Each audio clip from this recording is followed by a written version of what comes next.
Malaysia pada hari ini didiami oleh pelbagai bangsa, kaum dan etnik dari Perlis hingga ke Sabah. Setiap bangsa pula mempunyai budaya, bahasa, agama dan adat resam yang tersendiri. Terdapat 3 kaum yang terbesar di tanah Melayu, iaitu Melayu, Cina dan India. Apakah itu peradaban majmuk? Masyarakat majmuk atau pluralistik merujuk kepada beberapa kelompok, bangsa atau kaum yang tinggal dalam satu kawasan politik sebagai satu masyarakat, tetapi hidup terpisah kerana mengamalkan cara hidup, adat dan kepercayaan yang berbeza dengan bangsa lain. Berlawanan dengan masyarakat majmuk ialah masyarakat homogen. Selain itu, terdapat beberapa inisiatif yang dapat disemai dalam Minda Masyarakat Malaysia bagi memupuk peradaban majmuk yang teguh. Berdasarkan dasar perpaduan negara, dasar ini telah menggariskan 3 objektif utama yang berkonsepkan perpaduan dalam kepelbagaian. Ianya merupakan strategi jangka masa panjang dalam usaha memupuk dan memelihara perpaduan dalam kalangan rakyat. Jadi, terdapat beberapa inisiatif yang telah dikemukakan, antaranya ialah membentuk identiti nasional dengan semangat jati diri dan patriotik, melahirkan rakyat yang menghargai dan mengamalkan perpaduan, dan seterusnya mengukuhkan perpaduan dan integrasi perpaduan berteraskan pelbagai persekutuan dan rukun negara. Berikutan perbezaan dan kepelbagaian latar belakang seperti pegangan agama, pengenalan bangsa dan budaya. Usaha ke arah mewujudkan perpaduan di negara ini perlu dilengkapi dan dilandasi usaha integrasi berterusan. Untuk mencapai objektif yang disasarkan, ianya memerlukan sokongan padu dan kerjasama dari semua pihak. Terdapat beberapa faktor yang mempengaruhi pembentukan peradaban majmuk.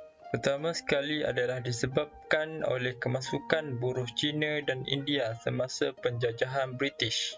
Terdapat ramai buruh Cina dan India dibawa masuk untuk bekerja. Contohnya, buruh Cina dikhususkan untuk bekerja di lombong-lombong biji timah, manakala buruh India pula ditempatkan di ladang getah untuk bekerja. Disebabkan hal ini menyebabkan mereka mengambil keputusan untuk terus menetap secara kekal dan terjadilah penyebaran budaya yang mempengaruhi dari segi sosial dan ekonomi di tanah Melayu. Faktor yang kedua adalah disebabkan oleh aktiviti perdagangan dan migrasi. Aktiviti perdagangan ini telah bermula sejak zaman pemerintahan Kesultanan Melaka. Majoriti para pedagang adalah daripada India dan China. Mereka mengambil keputusan untuk menetap secara kekal di tanah Melayu dan berkahwin dengan masyarakat tempatan. Ini menyebabkan berlakunya perubahan dari segi sosial dan ekonomi di tanah Melayu. Faktor ketiga adalah melalui perkahwinan campur. Perkahwinan campur ini dapat membentuk hubungan yang erat antara kaum dan ini mewujudkan satu jalan yang menuju ke arah pembentukan peradaban majmuk di Malaysia. Terdapat beberapa langkah untuk memupuk peradaban majmuk di Malaysia. Antaranya adalah rumah terbuka. Rumah terbuka diadakan bagi hampir setiap perayaan di Malaysia seperti perayaan Hari Raya Aidilfitri, Tahun Baru Cina dan Deepavali. Masyarakat daripada pelbagai etnik boleh saling mengunjungi untuk bersama-sama merayakan perayaan mereka. Amal ini mengelakkan rakyat yang berbilang etnik untuk saling berkunjung sambil mengetahui secara lebih dekat tentang budaya dan adat resam rakan dan taulan daripada etnik lain. Langkah seterusnya adalah peranan dasar kerajaan.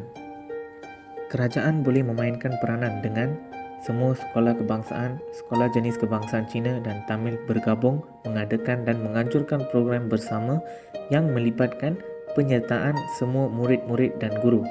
Selain itu, pengisian pelajaran di sekolah kebangsaan, sekolah jenis kebangsaan Cina dan Tamil diselaraskan semula dengan menggunakan isi kandungan yang sama dengan menambah bahasa Mandarin dan Tamil sebagai mata pelajaran wajib. Langkah seterusnya juga adalah peranan ibu bapa. Ibu bapa perlu memupuk dan mengamalkan nilai-nilai positif dalam kehidupan seharian mereka untuk memberi inspirasi kepada anak untuk mencontohi kelakuan baik yang akan membantu mereka membina negara yang stabil. Nilai seperti kejujuran, integriti, toleransi, ketukunan, keadilan, menghormati orang tua dan kesedaran sivik mesti dikekalkan. Kesimpulan kajian, peradaban Malaysia terdiri daripada beberapa peradaban di dunia seperti Melayu, Cina, India, Timur Tengah dan Barat. Objektif kajian ialah mewujudkan peradaban majmuk dalam kalangan pelajar UTHM dan masyarakat Malaysia dengan cara saling menghormati budaya, adat rasam dan agama antara satu sama lain. Rakyat Malaysia yang terdiri daripada berbilang kaum dan agama mampu untuk hidup dalam keadaan sejahtera dan harmoni pada masa yang akan datang dan generasi seterusnya.